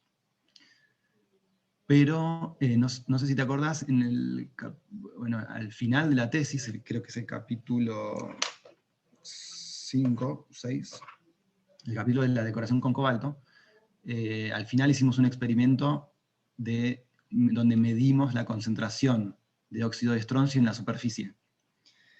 Y vimos que al decorar había más todavía óxido de estroncio en la superficie que sin decorar. Entonces pareciera que no se formó esa perovskita, o sea, que no reaccionó formándose una perovskita, sino que se sigue formando óxido de estroncio en la superficie. Entonces, no sé, pareciera que la perovskita, no sé, yo pensaba que tal vez se formaba la perovskita de estroncio, cobalto, oxígeno 3 o algo parecido a eso, pero no, pareciera que no, porque si no lo hubiésemos detectado creo yo, con las mediciones de óxido de estroncio depositado en la superficie, y eso no era consistente con una perovskita en la superficie. No sé si eso te responde un poco. Sí, o sea, mi pregunta iba también porque me parece que, o sea, podían pasar varias cosas, como vos decís. Pero me parece que es justo bastante complejo el óxido de cobalto. Me parece que, o sea, por todo lo que estás comentando, por todas las cosas que uno se imagina que podrían pasar, tal vez decorar con algún, o sea, no sé si es fácil encontrarlo, pero digo, decorar con algún semiconductor que no reaccione, que no haga nada, que solamente dé electrones, digamos. Vos decís con algo lo más inerte posible digamos, claro, para solamente estudiar ese efecto, ¿no? Y sí, puede ser, sí. O sea, claro, o sea, nosotros, bueno, yo intenté, pero no logré reproducirlo, es hacer la decoración con óxido de praseodimio, que parece, o sea, yo a mí una vez hice la medición y me dio súper linda, pero después no pude reproducirla. Y después cuando fui a Estados Unidos, bueno, había un chico que decía que, bueno, yo lo vi, digamos, que lo había medido y a él le resultaba, según él, reproducible. Y no se degradaba más rápido que el material sin decorar. Eso por lo menos en lo que refiere digamos, a la velocidad de la reacción. Después yo no vi la microestructura de sus muestras, por ejemplo, de la perovskita con más hierro decorada con óxido de praseodimio. Supongo que igual eso también podría reaccionar. Pero claro, tal vez habría que buscar en otro lado, como decís, algún semiconductor o algo así que sea más inerte. No sé. Sí, bueno, o sea, con la perovskita a priori acepta tantas cosas que puede reaccionar todo, pero bueno, o sea, bajando la temperatura de operación, o sea, estás en celdas de temperatura intermedia, con temperatura lo más baja posible, supongo que se debe poder explotar mucho más esto, ¿no? Encontrar Claro. con qué decorar, como decías vos antes, debe ser súper prometedor, hay un montón de opciones. Pero van a encontrarle la vuelta para que sea estable, ¿no? Para que realmente se pueda aplicar, o sea, la parte de la estabilidad y que no haya reacción. Sí. Es importante, ¿no? Me sorprendió igual más lo que pasó con la serie Gadolini, o sea, no entendí bien por qué no mejoró en cuanto a la reacción en superficie Y me pareció entender como que mejoraba el coeficiente de difusión. Sí, acá el gráfico. Sí, que mejora muy poquito, Pero ahí, o sea, es la difusión en volumen, ¿no? O sea, ¿por qué mejoraría si sí, vos estás modificando la superficie al decorar? sí, o sea, es cierto, la dependencia con la presión parcial de oxígeno no cambia. O sea, no sé si es que, esto ya estoy especulando, ¿no? Pero no sé si puede ser que yo le estoy dando como caminos alternativos, o sea, que siga difundiendo por volumen, pero eventualmente también por superficie, no lo sé, porque no sé si eso tendría que hacer que cambie la dependencia con la presión parcial de oxígeno. No te sé dar una respuesta contundente. Yo me imagino que, bueno, que sí, o sea, que si uno tiene arriba una capita de conductor iónico, le voy a estar ofreciendo algún camino nuevo para que viaje por ahí también. Pero eventualmente, no sé si eso tendría que hacer que se vea en la dependencia, una presión parcial de oxígeno. Probablemente sí. Sí, no, o sea, esa parte me queda la duda después, bueno, lo podemos seguir charlando después, porque me queda la duda de si son tantos, o sea, si el efecto de decorar tiene tanto volumen como para que cambie Sí. la difusión. O sea, yo de entrada esperaría que no, pero bueno, es mi intuición que a lo mejor está equivocada. O sea, esperaba más efectos de superficie y pensaba que iba a mejorar con el gasolina los efectos de superficie y no la difusión. Pero Sí, bueno. Sí. Y bueno, me quedaría que comentes lo que pensás de la celda, de por qué no mejoró mucho la potencia. Sí, bueno, ahora te voy a mostrar un gráfico. Mirá, justo ayer estaba pensando a ver qué responder a esta pregunta. Y me pareció que, o sea, la mejor respuesta que se me ocurre es la que voy a tratar de darte ahora, que es, yo calculé, o sea, en la potencia yo no vi que haya mejorado. Pero bueno, como eso no me cerraba, lo que hice es, viste, es estimar el valor de esta corriente J0 de la ecuación de Butler-Volmer. O sea, la ecuación que relaciona corriente con pérdida de potencial, ¿no? Entonces, solamente para los procesos activados. Entonces, cuanto más grande sea este J0, que es un factor multiplicativo, o sea, es una corriente que, cuanto más grande sea el J0, o sea, para sobrepotencial fijo, más grande va a ser la corriente que le voy a poder sacar y más grande va a ser la potencia. Entonces, yo lo que quiero es aumentar el valor de J0 para la muestra decorada. Y esto es, o sea, que es este gráfico que tengo acá, ¿no? Y acá la muestra decorada aumenta, no un montón, pero aumenta. Y es un número, o sea, bastante grande. Creo yo, por ejemplo, a 700 grados, la de muestra decorada mejoró el J0. Entonces, en este caso estoy viendo alguna diferencia entre el cátodo decorado y el no decorado, en donde estaría mejorando el cátodo decorado, y este J0 lo saqué de mediciones de potencia, ¿no?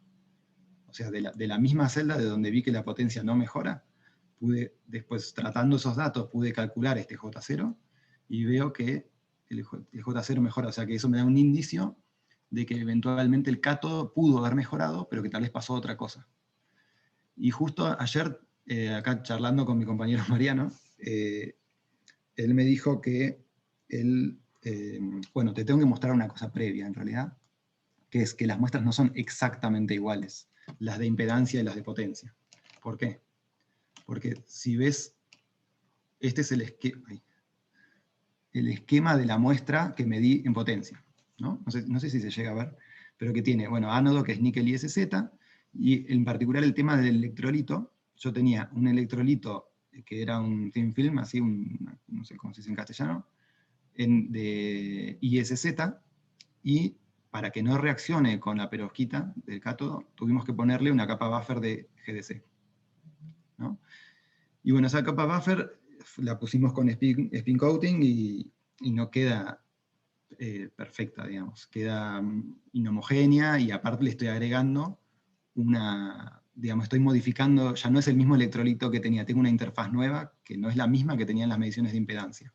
En principio, yo siempre dije, no, esto no debería ser tan grave, porque me debería solamente modificar un punto, ¿no? En el eje real no debería tener dependencia con la frecuencia. Pero bueno, ayer charlando con Mariano, él me dijo que él tenía muestras que tenía parecido, o sea, una capa buffer en el electrolito entre bajanados, pero no importa, y que esa capa buffer le metía una dependencia en la frecuencia que se le mezclaba con el comportamiento del ánodo, y entonces él no podía distinguir bien, o sea, ya era otra muestra, digamos, no estaba pudiendo separar esa capa buffer del material que él ponía. Entonces se me ocurre que es posible que ese electrolito, esa capa buffer, o sea, el GDC que le pusimos nosotros pensando que no iba a hacer nada, en una de esas hizo algo, y no lo estamos pudiendo ver en las mediciones de impedancia que hicimos con potencia, porque eventualmente tiene una dependencia con la frecuencia. Entonces los arcos que yo pensé que eran solamente de ánodo y cátodo, tal vez no sean solamente ánodo y cátodo, sino que tal vez tengan algún papel, sino que en esos arquitos también esté la capa esa buffer de GDC. No sé si se entendió algo lo que dije. No, sí, se entiende. Igualmente, o sea, una mejora tenés, o sea, por lo menos ahí en la curva que mostrás de 550, una mejora en la potencia máxima tenés. Sí.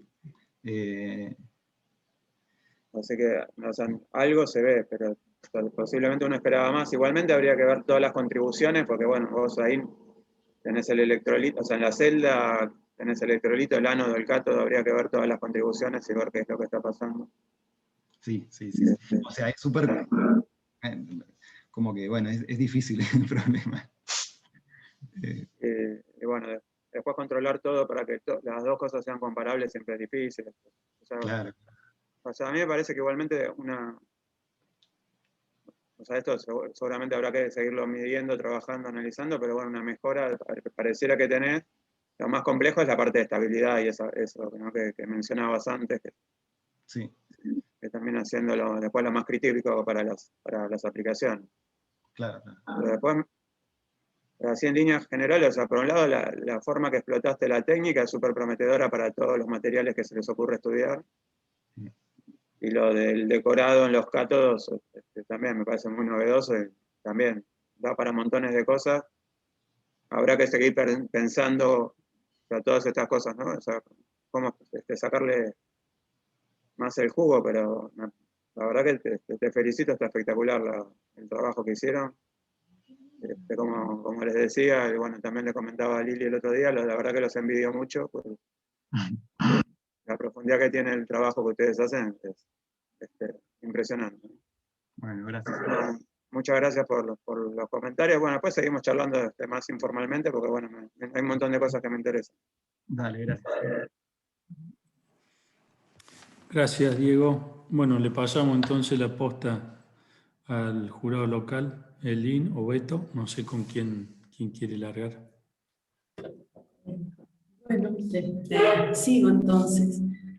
Bueno, Julián, primero felicitarte, creo que hiciste un muy buen trabajo. La tesis tiene un montón de contenido, de cómo implementaste, bueno, lo que decía Diego recién, ¿no? Dos técnicas muy novedosas, cómo implementaste la tomografía FlipSet, espectroscopía de impedancia, para, bueno, analizar todos los cátodos nuevos decorados, con el agregado de que, dado el equipamiento que se recibió en el centro atómico, es de mucho interés incorporar todo ese conocimiento, ese desarrollo, que no solamente para este tema, que bueno, es un tema muy actual, de mucho interés, sino para un montón de otros problemas que se están estudiando. Así que te felicito. Además, bueno, la tesis estaba muy bien escrita, muy bien explicada, y en base a eso se puede, el que siga con el trabajo tiene todas las herramientas para continuarlo. En particular, bueno, algunas cosas ya le respondiste a Diego, así que uno de los temas que te quería preguntar era en base a la microestructura, por ejemplo. Vos en la tesis, cuando haces la tomografía, un paso importante es cuando analizás las imágenes y elegís este umbral de binarización, y en base a eso después extraes parámetros importantes que te determinan después como los valores que tenés de la difusión, de la velocidad. Bueno, estos parámetros que son la porosidad, la tortuosidad, la superficie. Una pregunta, por un lado, es, bueno, por ahí una pregunta larga, pero ¿cómo, si pudiste validar esos parámetros que obtenés de la, o sea, vos haces la digitalización, determinás el umbral, a partir de eso obtenés los parámetros, y a partir de esos parámetros calculás la difusión y la velocidad de reacción? La pregunta es si pudiste validar esos parámetros que obtuviste en base a algún otro método. Y eso por un lado, y después por el otro es, bueno, vos a partir de este método obtenés, bueno, justamente estos parámetros estructurales, porosidad, tortuosidad, área efectiva, y cuando la celda entra en funcionamiento, a altas temperaturas, en función del tiempo, tenés un envejecimiento, y estos parámetros se modifican también, además de esa microestructura, se modifican las nanopartículas que decorás, porque vos ponés las nanopartículas para generar vacancias, pero después, bueno, se disuelven. Y también por el otro lado, ves segregación de estroncio. Digamos, no sé si hay algún otro factor que te está influyendo en el envejecimiento, pero de estos parámetros, ¿cuál crees vos o considerás vos que es el más importante y hacia dónde tenés que apuntar para mejorar el rendimiento o la utilidad de las baterías?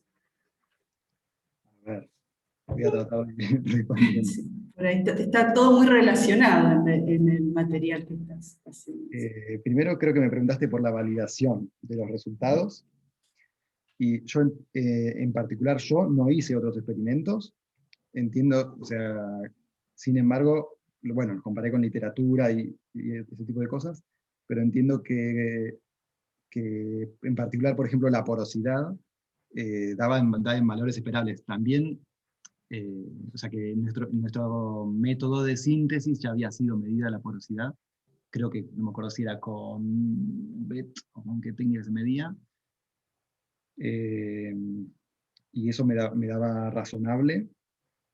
Y después, a ver, el área superficial, o sea, yo eso todo lo fui comparando con, yo el experimento lo hice en Estados Unidos, y lo fui comparando también con resultados que tenían de experimentos previos acá en Bariloche, digamos, de otros materiales, que habían sido, por ejemplo, sintetizados con otros métodos de síntesis, entonces los tamaños de granos eran distintos, entonces yo podía, digamos, tener como una tendencia hacia dónde tenía que ir los resultados, pero no tengo, por ejemplo, no sé, la tortuosidad, no se me ocurre ahora cómo la mediría de otra manera. Ahí podría ser un experimento de difusión o algo así, pero sería medio complicado.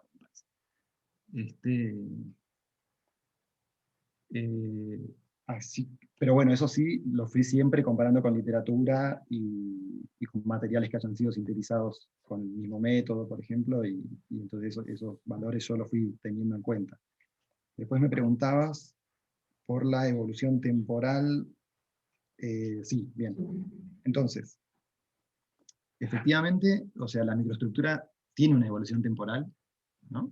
O sea, imagínate que incluso la muestra no decorada tiene una evolución temporal, como decías vos, eso segrega estroncio, por ejemplo. Y de hecho, o sea, eso yo no lo hice porque requiere hacer, por ejemplo, 2 tomografías, podés hacer. Haces el experimento de potencia, por ejemplo, entonces haces una tomografía antes y después, haces el experimento de potencia, haces una tomografía después. Pero bueno, eso requiere hacer 2 tomografías que ahora lo vamos a, en el centro atómico se va a poder. En mi caso, yo en ese momento que fui a Estados Unidos a hacerla, no tuve tiempo. Pero sé que se ha hecho, o sea, sé que se ha hecho y que se ven cambios. Así que eso se ve. Y esos cambios se deben, entiendo yo, en gran medida a la segregación de estroncio. Y por lo que yo he visto, digamos, los granos en sí no cambian de tamaño significativamente. Eso me parece que va a quedar... No sé, eventualmente si uno, en general estas celdas, en un caso real, tienen miles de horas de operación. Entonces, ahí puede ser que sí. Pero eso habría que hacer un envejecimiento mucho, mucho más largo. Habría que ver cómo... O sea, puede ser que los granos mismos de la perovskita cambien su tamaño, pero no es algo que yo voy a detectar en un experimento de 300 horas, de 700 grados. Y después, ¿qué otra cosa me preguntabas? Claro, porque ahí como que se identifican esos tres efectos, quizás haya más, es la microestructura del cátodo inicial, cómo se disuelven el decorado que vos ponés para aumentar la catálisis o las vacancias, y la segregación de oxígeno. ¿Cuál te parece que es el efecto que más te afecta el envejecimiento? Parecería que es el del estroncio, ¿no? Sí, me parece que sí. O sea, en este gráfico me parece que se ve, mira, ahora te lo muestro. O sea, el gráfico que muestra eso es este que está acá. O sea, el de la derecha, ¿no? El de la derecha, que es evolución temporal. O sea, tenés la muestra sin decorar, ¿no? O sea, que el único proceso de degradación es la segregación de estroncio, que es roja. La roja segrega solamente estroncio, y la verde, que tiene las partículas y también segrega estroncio, y un sistema mucho más complejo, se degrada igual, pareciera. Entonces ahí tiene toda la pinta de que el proceso que domina es la segregación de estroncio. O sea que eso mi objetivo hubiese sido frenar ese proceso. Pero bueno, eso no lo logré. Pero tiene toda la pinta de que lo que está dominando ahí es ese proceso de segregación de estroncio.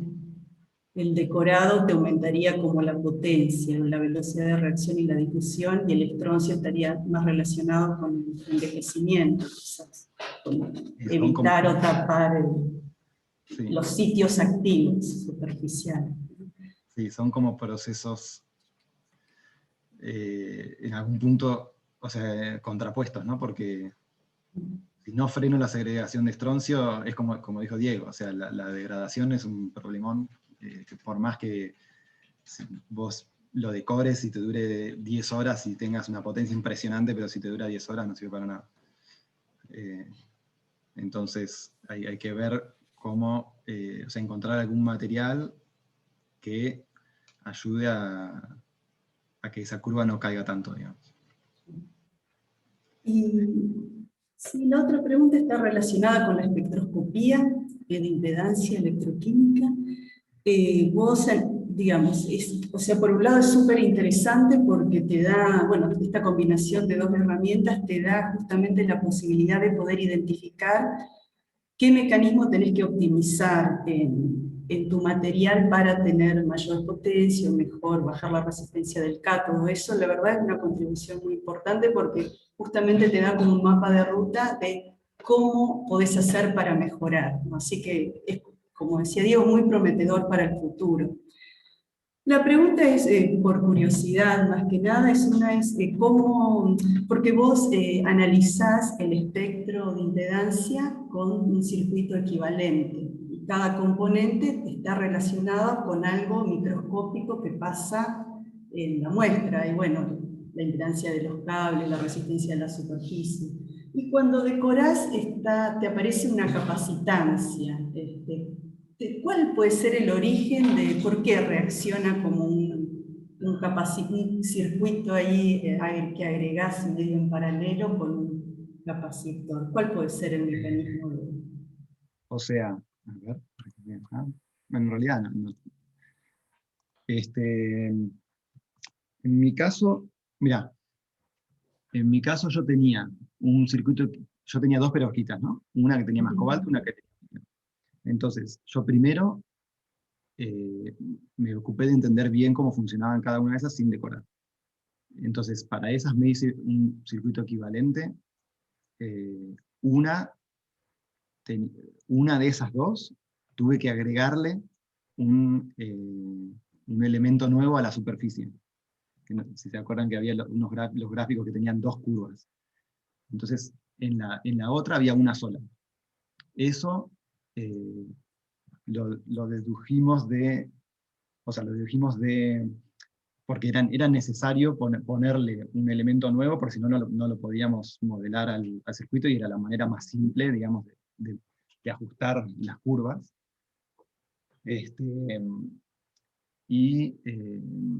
En general, los procesos de superficie, los procesos de superficie más simples se modelan con un circuito de estos que son un circuito RC. No es otra cosa que un circuito RC, pero en vez de tener una única frecuencia característica, tiene una distribución.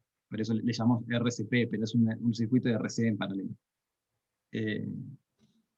Y eso en electroquímica es el modelo más simple para una reacción de superficie, ¿no? Una interfaz. Tenés transferencias de carga en la interfaz, y entonces eso te genera una capacidad ahí. Entonces tenés una resistencia con una capacidad de, no sé cómo decirlo. Eso creo es la reacción de superficie, el modelo de reacción de superficie más simple que se usa en electroquímica. ¿Y cómo relacionás, bueno, esto un poquito lo habíamos charlado, cómo relacionás estos espectros que justamente vos los medís en función de frecuencia y tenés distintos mecanismos que se manifiestan a distintas frecuencias con los mecanismos presentes en la celda de combustible que vos los medís con un voltaje o una corriente de C, digamos? ¿Hacés un paralelo entre corriente, digamos, o mirás los que están activos a baja frecuencia? ¿Son esos los que más contribuyen a los mecanismos microscópicos que te activan la difusión y la velocidad de reacción? A ver si entendí bien. O sea, mira, yo cuando mido impedancia, estoy midiendo, aparte, las condiciones en las que yo mido impedancia, que es sin circulación de corriente DC, como habíamos charlado. Ahí estoy a ver si tengo el gráfico, la curva creo que no lo tengo, pero, sí lo tengo, acá, ¿no? Estoy acá en corriente cero, ¿no? Que no es la condición en la cual opera una celda. O sea, una celda va a operar, yo que le quiero sacar corriente, entonces voy a estar en algún lugar por acá, en la región 2, por decirlo. Entonces yo impedancia lo mido a corriente cero, alrededor de corriente cero, y pongo un potencial alterno ahí, ¿no? El problema, lo ideal, o sea, lo que yo quisiera ideal, es medir en condiciones de operación, que sería una corriente DC y hacerle oscilar una corriente alterna ahí. El problema de eso es que se me rompe la condición de simetría de la celda, entonces voy a tener un electrodo operando como cátodo y un electrodo operando como ánodo. Entonces ya no voy a tener de nuevo el mismo problema que decía, que no puedo separar uno de otro, digamos. Y lo que yo quería era tener el material en condiciones de simetría para poder asignar todo lo que pasa, o sea, todo ese espectro se debe a un cátodo en cierta condición que yo tengo clara cuál es, digamos. En cambio, si yo le pongo una corriente DC, eso ya no lo puedo distinguir. Entonces yo mido a corriente cero. Ahora, al medir a corriente cero, yo tengo una dependencia con la frecuencia. Entonces digo, bueno, ponele que tengo un mecanismo que es de superficie y un mecanismo que es difusión del gas, ¿no? Entonces, esos son procesos que son medio lentos, y son los que limitan la velocidad en mi material, y esos tienen su dependencia con la presión parcial de oxígeno. Ahora, si yo, en el caso real, digamos, de una celda, o sea, yo voy a tener todos los mecanismos. ¿Por qué? Porque en una celda real, por ejemplo, que va a estar operando a cierta corriente, yo voy a tener regiones de la celda en donde, por ejemplo, voy a estar a alta presión de oxígeno, y regiones de la celda donde voy a estar a bajas presiones de oxígeno, porque me voy a ir consumiendo el oxígeno, digamos. Yo a la celda tengo una celda y le hago pasar oxígeno con unos tubitos. Entonces, en la zona donde ni bien le metí el oxígeno, pues tengo alta presión de oxígeno, pero a medida que se va consumiendo ese oxígeno, la presión de oxígeno va bajando. Y entonces, en esos lugares, por ejemplo, donde tengo baja presión de oxígeno, me van a jugar los mecanismos que medí a baja presión de oxígeno. Y esos mecanismos y la presión esa de oxígeno que voy a tener va a depender de la corriente. Entonces, bueno, es medio complicado, pero en realidad todos los mecanismos van a estar. Y yo no es, o sea, mi medición de impedancia no es exacta, porque no es en la condición exacta, yo estoy haciendo una extrapolación, digamos, estoy midiendo a corriente cero, estoy extrapolando a una medición a corriente más alta, pero es medio la única manera que tengo de hacerlo.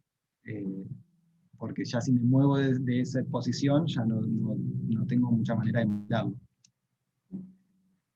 Sin embargo, me da un montonazo de información útil, porque ya sé cuáles son los mecanismos, y puedo estimar cuáles van a ser, porque sé cuáles mecanismos están a baja presión de oxígeno, y eso tiene que ver, esa presión de oxígeno va a tener que ver con la corriente que circula por la celda.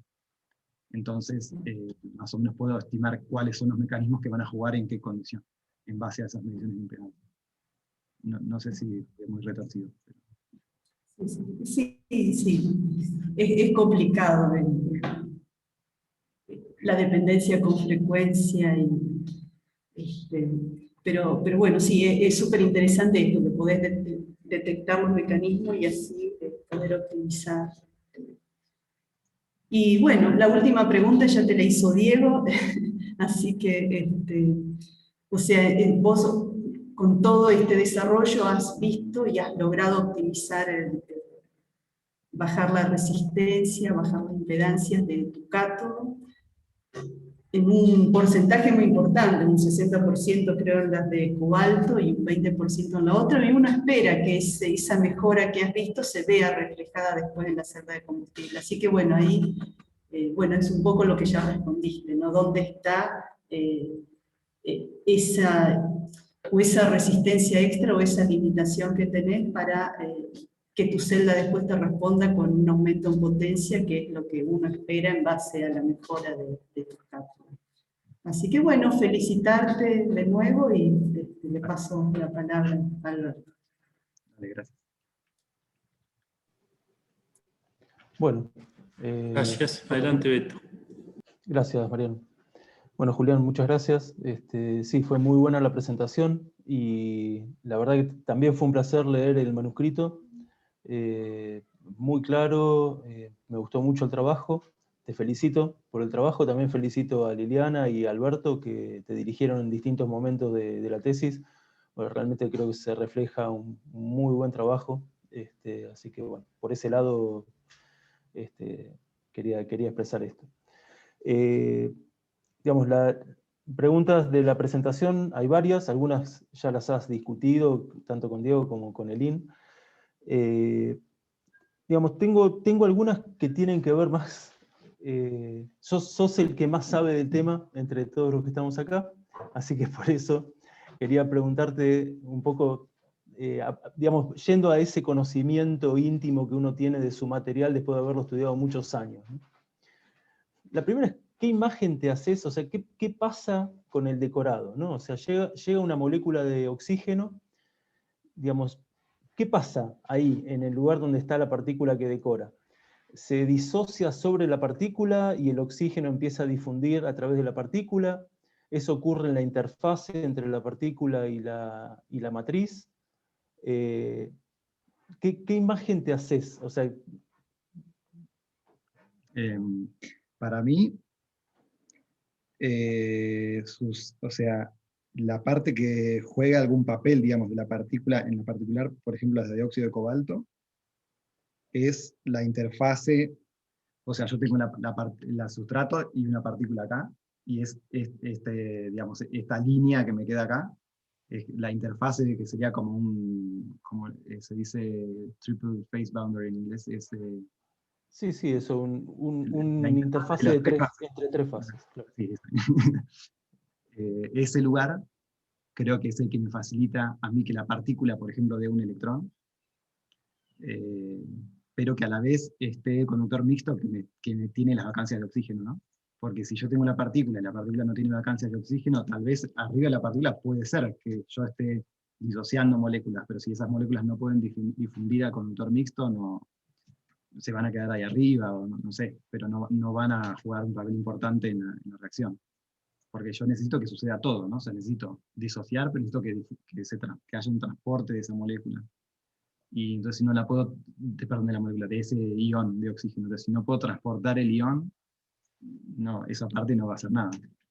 Entonces, en principio, pensaría que es esa línea eh, la que reacciona. De hecho, o sea, está bueno pensarlo así porque me parece que así uno puede pensar un poco cómo aumentar esa cantidad de sitios, digamos.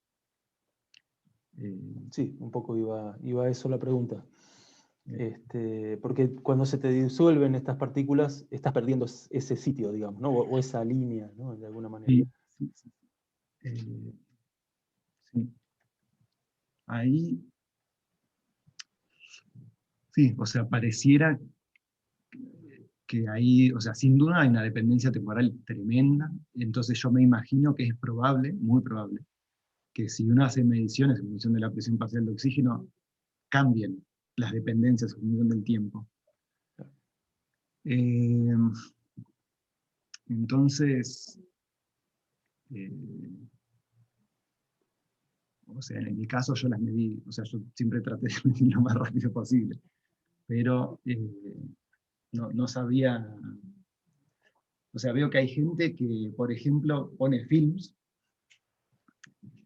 y son films creo que no son tan tremendamente finitos, o sea, como que tienen algún espesor, eh, y eso ya debe tener un mecanismo completamente distinto, me imagino, en el que, o sea, no sé si funciona mi lógica en ese caso, creo que no. No, porque ahí, digamos, también lo que hay que tener en cuenta ahí es que con el cambio de temperatura es muy probable que el film se fracture, ¿no? Ah, puede ser. Pero bueno, es porque el problema que también hay, y esto es un comentario, digamos, en general, es cuando uno usa las técnicas de microscopía, uno ve las cosas a temperatura ambiente. Y esto lo señaló bien el IN. Después la celda trabaja, no sé, entre 700 y 1000 grados, ¿no? Entonces, yo no esperaría que haya cambios en la forma de los granos o incluso con el decorado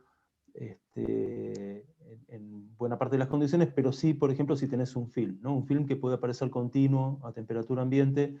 Bueno, a alta temperatura dependerá un poco de parámetros, por ejemplo, de la dilatación térmica, ¿no? De la Claro. matriz y del film y cosas por el estilo. Claro.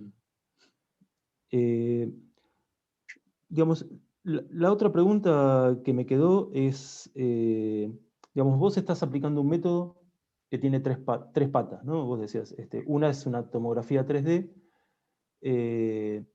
la otra es la espectroscopía de impedancia y finalmente el modelado. Y son tres patas muy complejas, ¿no? O sea, cada una de ellas da lugar probablemente para una tesis, o ya ha dado lugar a más de una tesis, ¿no? Cuando uno tiene una combinación de ese tipo de cosas tan complejas, bueno, siempre tiene que preguntarse si no se están enmascarando cosas entre sí, ¿no? La pregunta va a eso. Vos contaste todas las cosas buenas, y bueno, Diego también habló sobre eso, todas las cosas buenas que tiene este método. La pregunta es, ¿cuáles son las limitaciones que vos ves al método? O sea, ¿cuáles son los semáforos rojos que vos tendrías, o digamos, las cuestiones que habría que tomar con pinzas, ¿no? Cuando uno aplica este método? Bien. En lo que refiere, por ejemplo, a impedancia, o sea, impedancia sí, es re compleja y requiere como bueno, como todo, no sé, muchísimo entrenamiento, repetir y repetir y repetir, ¿no? Mediciones, como que es muy importante conocer tu material, como decís vos. O sea, no sé si pasa que uno no va a medir y mide 3 días y saca una curvita y listo. Tenés que medirla un montón de veces, porque, o sea, yo traté de que eso quede dicho un poco en la tesis, o sea, como que es necesario saber distinguir, digamos, qué resultados son razonables de cuáles no. Entonces eso ya te lleva un montón de tiempo, y te lleva a conocer primero tu material de base. Una vez que conoces eso, tenés que repetir eso con el material decorado, de ver que sea reproducible. A mí me ha pasado, por ejemplo, que no logré que algunas muestras sean reproducibles.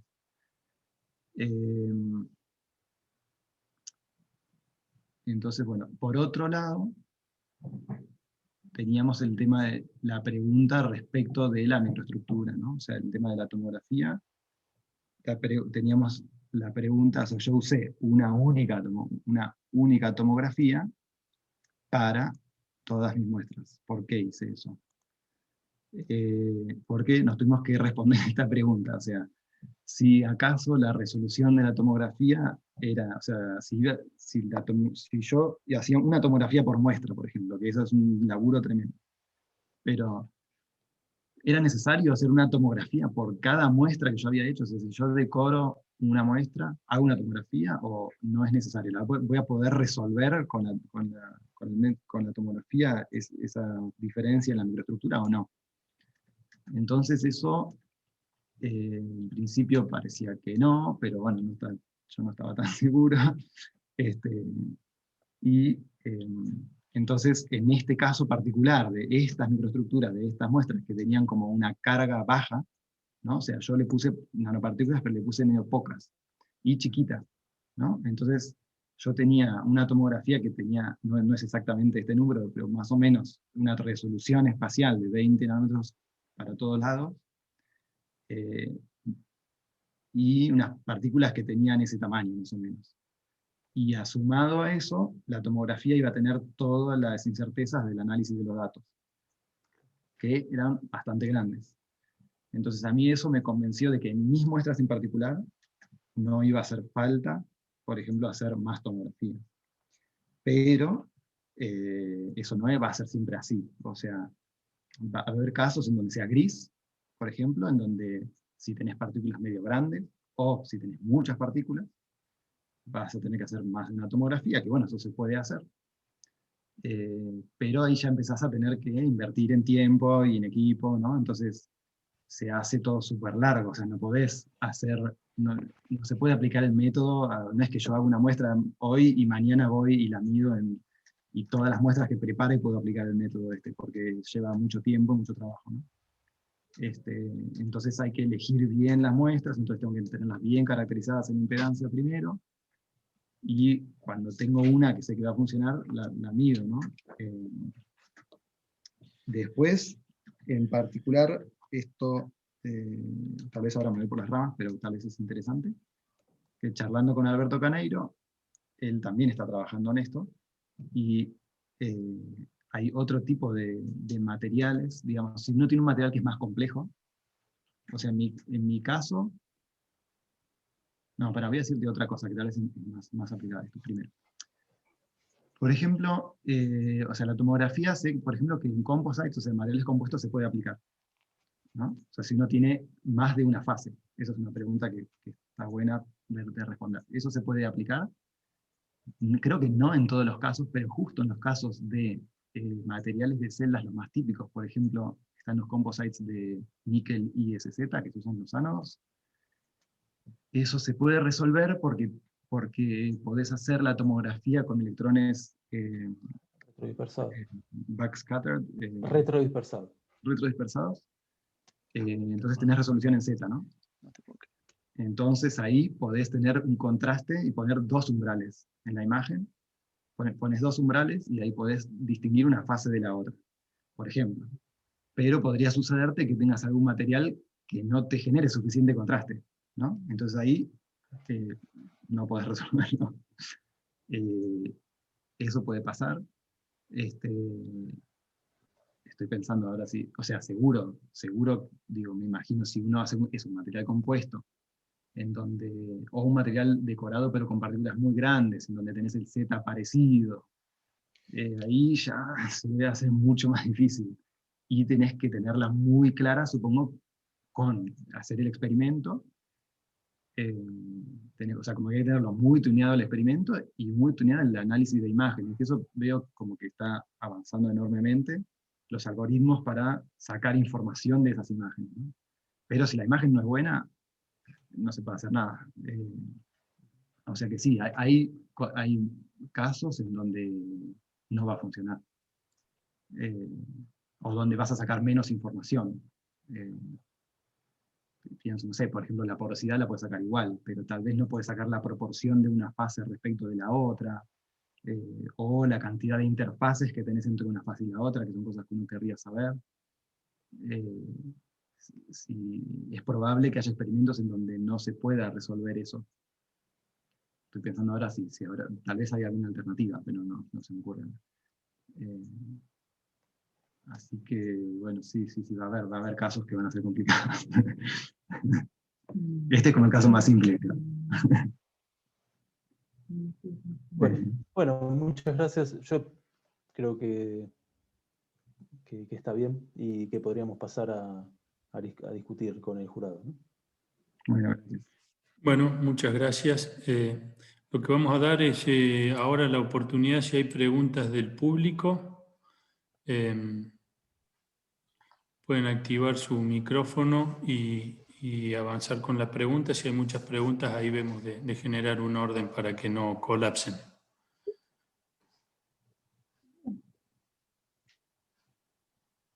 Ahí veo Yo que tengo una pregunta. Guillermina tiene... Sí. Sí, adelante, Guillermina. Sí, ¿qué tal? Bueno, primero, Julián, felicitarte por el trabajo, realmente muy lindo, muy interesante, muy profundo.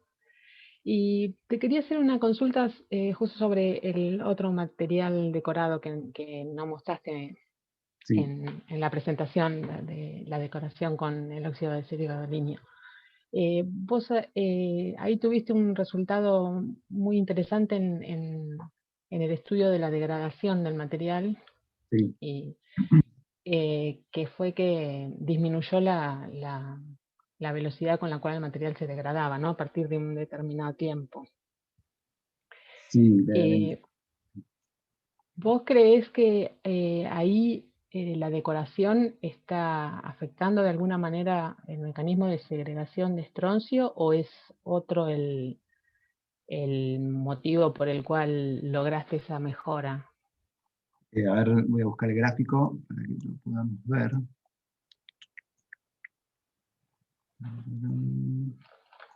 Acá. 5 minutos.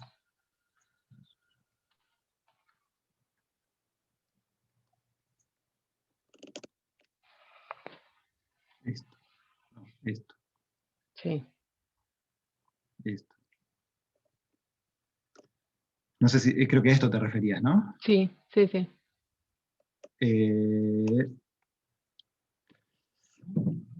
No sé.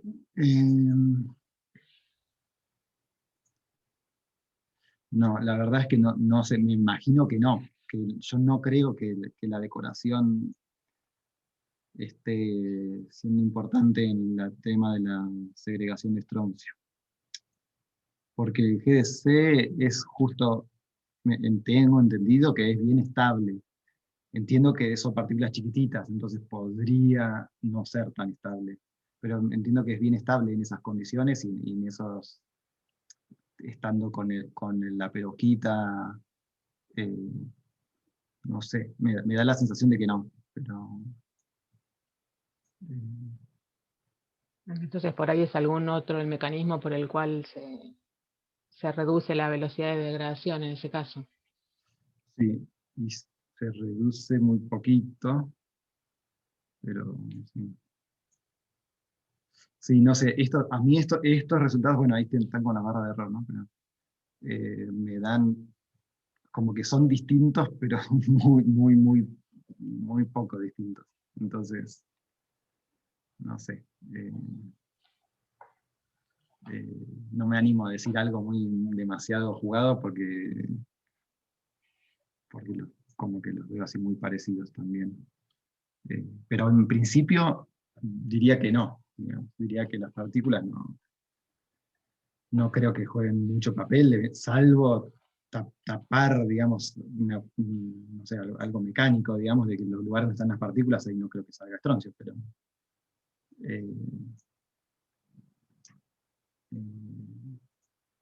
pero bueno, más que eso no sé, no se me ocurre decirte. Ujú. Bueno,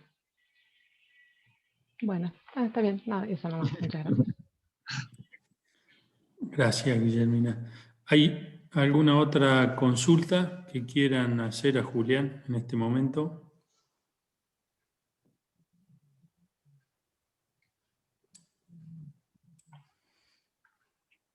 Bueno, no veo preguntas. Entonces vamos a dar por finalizada acá la defensa, Julián. Muy bien. Entonces ahora vamos a avanzar con la discusión del jurado. Yo lo voy a pasar a Julián y a Liliana a la sala de espera, y al resto le pido por favor si pueden ir saliendo de la reunión. Muchas gracias.